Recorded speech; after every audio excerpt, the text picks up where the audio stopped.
Today we're learning how to do the stem stitch bind off.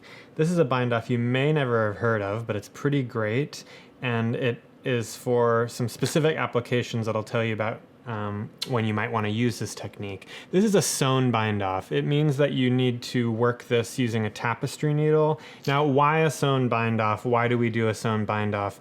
There's one main reason for sewn bind offs, and there's a couple different types of sewn bind offs. Stem stitch is just one of them. But they're very stretchy. A sewn bind off has added elasticity to it, more so than a traditional knitted bind off does. So if you think about your bind off edge and wear in a garment or a project that actually exists, a place that you'll see commonly used sewn bind off would be, say, around a neck hole opening, where you want that part of the knitting to remain stretchy so that you can pull the sweater over your head, but you also want it to remain clean and not stretch out so it doesn't flare. It's a nice clean bind off that gives you that added stretch but also has a nice appearance.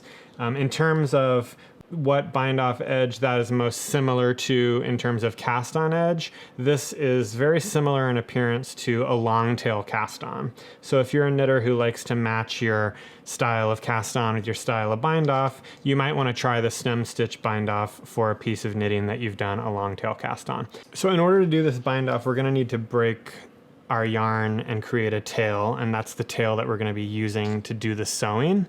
So just like every other kind of sewn bind off, you need to leave an amount of yarn that will be sufficient for you to get all the way across the edge that you're binding off. And the rule that I like to use is use a yarn tail that's about 4 times the width of whatever the piece of fabric you're binding off is. In this case, I've got a swatch that's maybe 5 or 6 inches, so I'd want a tail that was 20 to 24 inches in order to do this. You don't need to get your measuring tape out or do any math. It's very, very easy to just make your yarn tail 1 time as long, 2 times as long, 3 times as long, and 4 times as long, and just cut it right there. That's how I usually do this. So I've measured out a length of yarn that's 4 times as wide as my swatch. So I'm gonna snip my yarn there. A lot of times I'll just add a little bit of extra and snip, because it's never a problem to have more than you need, but it is always a big problem to run out of yarn before you're finished with the bind off. So now we've got our tail. This is our working yarn. It's coming right off from my last row of knitting, and I'm going to take my tapestry needle here and thread my working yarn onto that. And we're going to start binding this off. So this is a 2-step process. It's just 2 simple steps that we're going to do over and over again all the way across the fabric. So we're going to start here. You're always going to be starting step 1 by going into the 2nd stitch on your left needle rather than your 1st. So what we're going to do is take our tapestry needle threaded with our yarn. We're going to skip the 1st stitch. We're going to go into the 2nd stitch as if to knit from front to back. So you see I went into that stitch like I'm going to knit it, and my tapestry needle is going behind my knitting needle. So that's step 1, into the 2nd stitch from front to back as if to knit, and pull the yarn through. And you'll see what happens when I pull the yarn through is there's a little dash of yarn that's created. This is the yarn that I'm pulling through, and when I tighten it, there's a little horizontal bar right here, and you actually want to identify that because you're going to use that in step 2.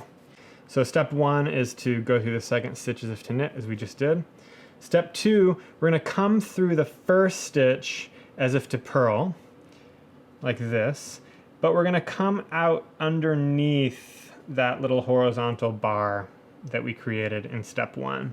So it'll be easier to see once I get past my edge here, but I'll do it anyway. I'm going to kind of loosen it so you can see it. So I'm going to take my needle tip, my tapestry needle, through my 1st stitch as if to purl and under the horizontal bar created in step 1, and I'm going to pull my yarn through.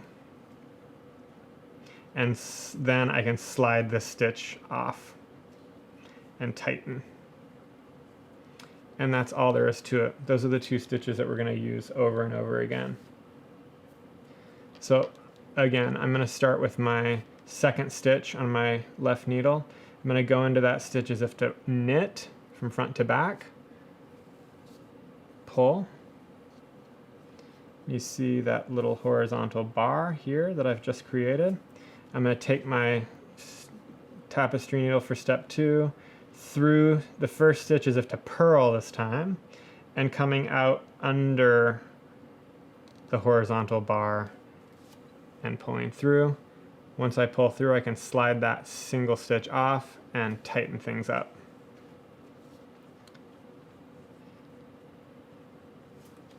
And we're going to repeat this over and over all the way across until all of our stitches are bound off.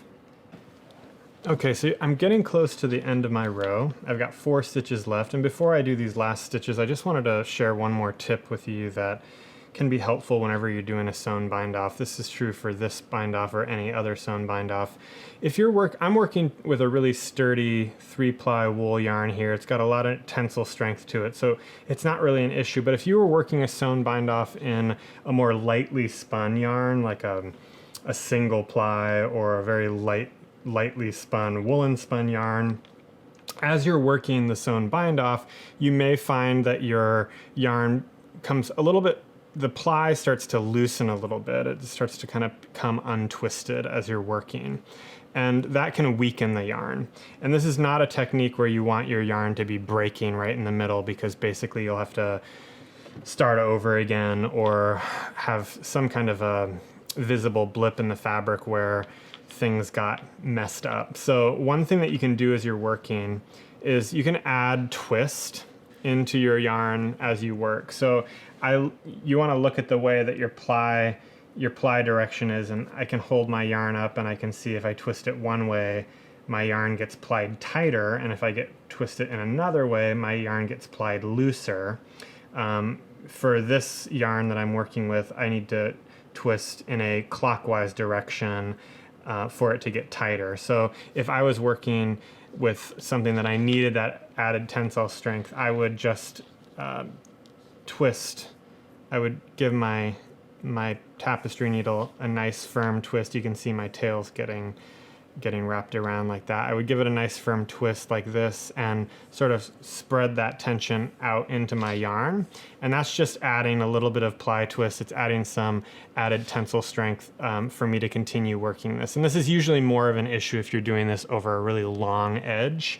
You can kind of see how I get a little bit of these little kinks in my yarn. That means it's over twisted. That's not going to end up being a big issue. You wouldn't want much more than what I'm seeing here. You may want even a little less than that. But that is usually a sign that you've added a nice firm amount of twist as you're working. So I maybe added a little too much. I'll regulate it a little there. So I've got 4 more stitches left on my row. I'm going to continue doing this the way that I have. Slide that one off and go under the bar.